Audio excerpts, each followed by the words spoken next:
What is going on, Tenda Crew? My name is Billy the Squid, and I have been playing a significant amount of Naraka Blade Point. Not a lot of solos, mostly in the trios mode, but I have very much been enjoying what this game is bringing to the Battle Royale realm.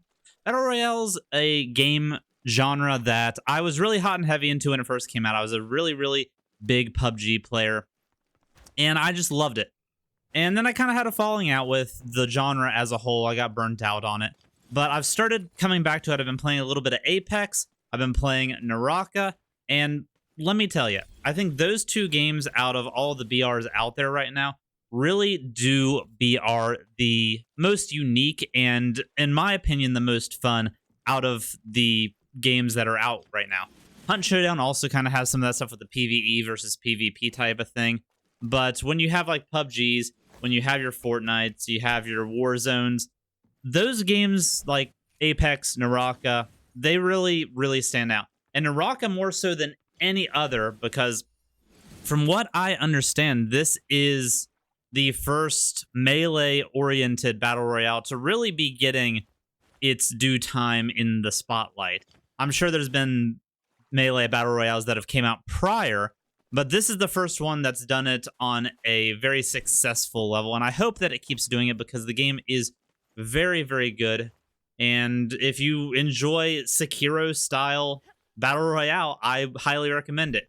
But that Sekiro comparison really brought me in and kind of made me realize, hey, what if the Souls genre had a Battle Royale? So with this in mind, I started kind of mind crunching. What could FromSoftware and the Souls formula bring to a Battle Royale genre? As you can see here, this takes some very much inspiration from Sekiro, mainly from the grappling hook mechanic, but also in the way that the deflecting and the parry systems work.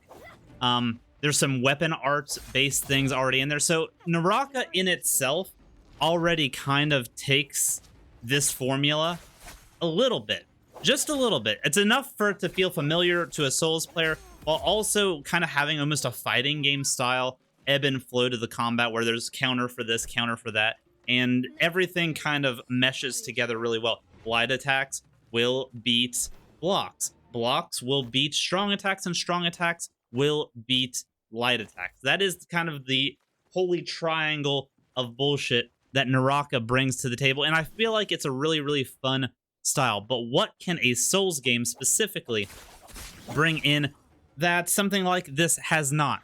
Well, first and foremost, I think there is a breadth of weapon variety that the Souls games have that could very well be implemented into a Battle Royale. You have your straight swords, you have your daggers, great swords, ultra great swords, halberds, hammers. The list goes on and on. There is a very large amount of weapon variety in the Souls games that it could very easily fill up a weapon roster for a Battle Royale. Whether it is them going and having... Okay, so the long swords are going to have their own weapon class, and then the rarity of the long sword will determine which long sword from the game you get. Same thing with the katanas. Maybe the legendary katana is something like the Chaos Blade or the Washing Pole. That would be something that they could do. Or they could have just those weapons randomly strewn out. No necessary class, per se, but if you walk into a building and you find a washing pole on the ground, you're like, great. Or you could, next game, walk in and just find Henri's straight sword. That would be something interesting. But the one thing I think that the FromSoftware formula and Souls-likes in general could bring to this genre is an improvement and a deviation from the standard armor systems of the past. I really feel like with the way weight and the armor works within the Souls games, it could very well change fundamentally how you consider armor pickup. So in my mindset of this game, everybody would be spawned in randomly and you would be naked. Maybe you would have a broken straight sword or some sort of like basic bitch starter weapon, or maybe you'd be barefisting. I don't know. But as you would go through, you would see maybe an armor pickup. And it doesn't necessarily need to be each separate individual piece. It could be a class of armor, per se. Say you walk up and you see a light armor. And this could be something that they could monetize. They could have cosmetics for each of the different armor sets that you can unlock through gameplay or through a battle pass or whatever have you. I know talking about monetization is something that's sure to get me fucking attacked, but say you pick up a light armor set and it would give you the light roll moveset, similar to what you had when you were naked, only you wouldn't have the defense deficit that you would have had with being naked. Say you go and you pick up a medium armor. So you're going to have more defense, but then you are also going to have to worry about your dodging being slightly less than stellar. And what do I mean by that? Well, Dark Souls has a light, a medium, and a heavy roll. So, for instance, medium armor set. You can customize it however you want in the menu. So whenever you pick this up, the set immediately syncs to you and you look badass. Fashion Souls is a must for a FromSoftware BR. But now, you don't have the super long roll. Your wind-up animation to get up is a little bit longer. And then take this to the pinnacle, and you see a 3 armor, a heavy boy. And you have it decked out however you so choose, if that's something that you're interested in. But with great armor comes great responsibility. And you, my good sir, are now heavy as fuck. And now you have this.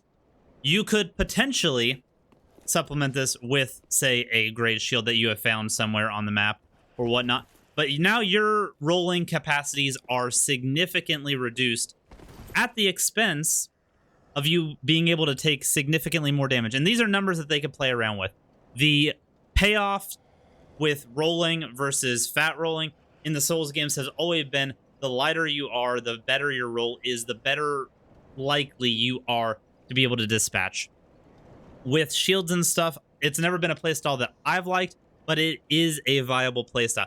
They could have the same thing with shields. They could have a parry shield. They could have a mid shield, and they could have a heavy shield. These could be individualized pickups, and the look and aesthetic of them could be whatever you want. You could make it look like this, or you can make it look like this. These could all be things that they could wrap into some sort of earning it, battle pass, what have you. I think this would be the route to go with it. I say stick with the weapons being their unique individualized weapons spread throughout, but with armor and shields, very much something that you could put into a class-based system and make it so that it actually affects the gameplay in a meaningful way more than just being able to absorb damage just because you have the tier 3. That is something a lot of BRs have that they don't implement, is the better armors are just better. This gives you a little bit more of a mind of, hey, do I want to go for a 3 armor and be able to be tanky? I do have this great shield that I picked up. I could use it. Or do I want to go and be a light boy with this dagger and move it forward from there? As with Naraka, kind of, weapon arts are very much a thing that I believe should be implemented. I believe there is no reason not to have weapon arts in the game. They are one of the better things, honestly, that Dark Souls 3 brought to the equation. Keep the weapon arts, make it so that they retain their identity. Because in Dark Souls 3, the weapon arts mainly were the identity of the weapon. And I feel like taking that away would make it so that something like the Exile Greatsword and its spin to win move just wouldn't feel the same. But bring back power stancing. Power stancing is something that they had in Dark Souls 2. They took it out in Dark Souls 3. Bring it back. Give yourself the ability to equip 2 weapons and do power stance movesets. It might take a little bit of extra effort. It wouldn't be as simple as copy-pasting Dark Souls 3's code. They would have to actually implement more things into the game, but bring back power stancing. Going forward, there are also, in Naraka and a lot of other BRs out there, extra things like little perk slots, basically. Naraka's really good about it with the Jades. You could do something similar to that with the rings. Say you go around, you open up a chest, out pops a red tier stone ring, boom. You have a playstyle in mind now. You can go and do that one shot, but I'm one shotting everybody else style play style. Or if you wanted to play super duper conservative, you could do a Blues Tear Stone ring mixed with a Lloyd Shield ring, and then have a little bit of damage supplementing. Or if you notice that poison is running rampant in the community, maybe a poison patch came out, they buff poison weapons or bleed. Oh man, do I wish bleed was good again. Anyway, if one of those seemed to be an issue, they could have rings that you could find throughout the map or pick up from a killed enemy that would be able to negate some of that. I think these kinds of things would make it so that there is the standard Souls-like build variety, but there's also counterplay to it. And it's all RNG based because that's how Battle Royales work. But I feel like this would all work very well into a Souls formula. And lastly, we have magics to talk about, and mainly magic catalysts and stuff like that. I'm not 100% sure what the best way to go about doing magics would be. I would almost think that having the catalyst pickups be kind of what would spur you to do one spell grouping over the other. You could do it like what Spellbreak does, where you load in with a decided like specificity. Like, hey, I'm going to load in with the sorcerer specificity, and maybe whenever you spawn in, you start off with a standard thing. I don't like that mindset because I would rather have it be completely naked, but maybe have access to the spells for you, so you're actively going out and looking for a catalyst to be able to use the sorceries. The magic system is definitely something that needs to be in the game because magics are a central part of Souls games. They have been in every single Souls game all the way back. They need to be in there. How they're implemented has a variety of ways that they could go about it. You could have the specific spells linked to the catalyst itself. So if you go and you pick up a staff, now you have access to X amount of sorceries. You can choose which ones of those that you want to add.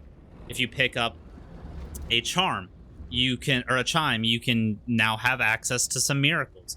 A legendary staff idea would be like the Black Witch staff, which can do both sorceries and pyromancies. There's a lot of different routes that they could go with it. That would be the route I would go, but if as long as it's in there, we can play around with it.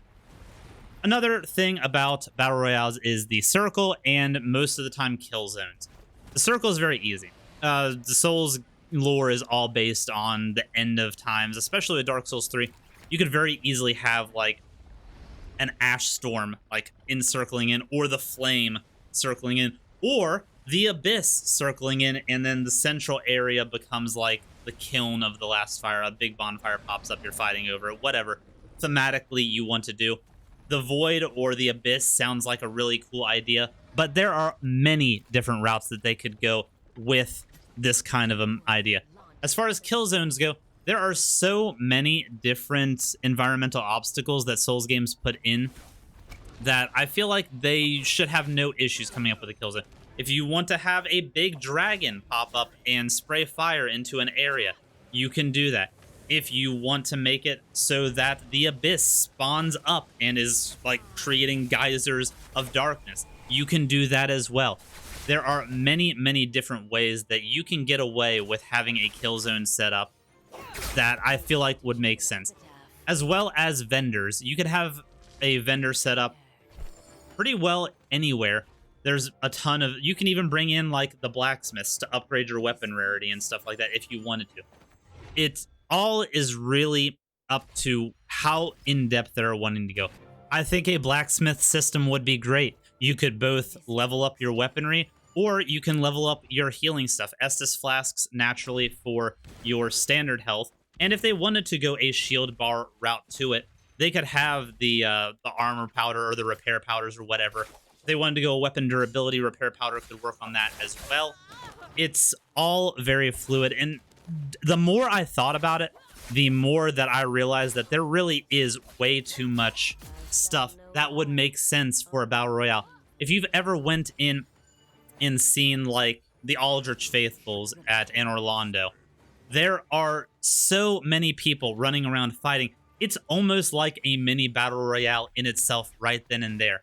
All they would need to do is expand it out, have some more Battle Royale centered mechanics, and I really think that this could be a great idea.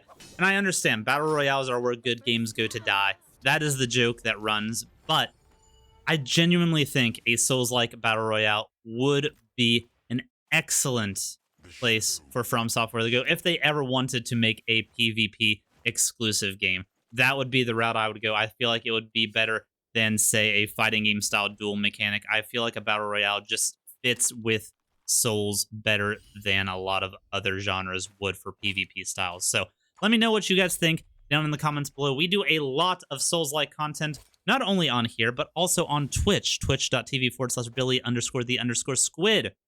Thank you all for watching. More videos to come. Let me know what you think about a Battle Royale Souls game down in the comments below. Bye-bye. Much love.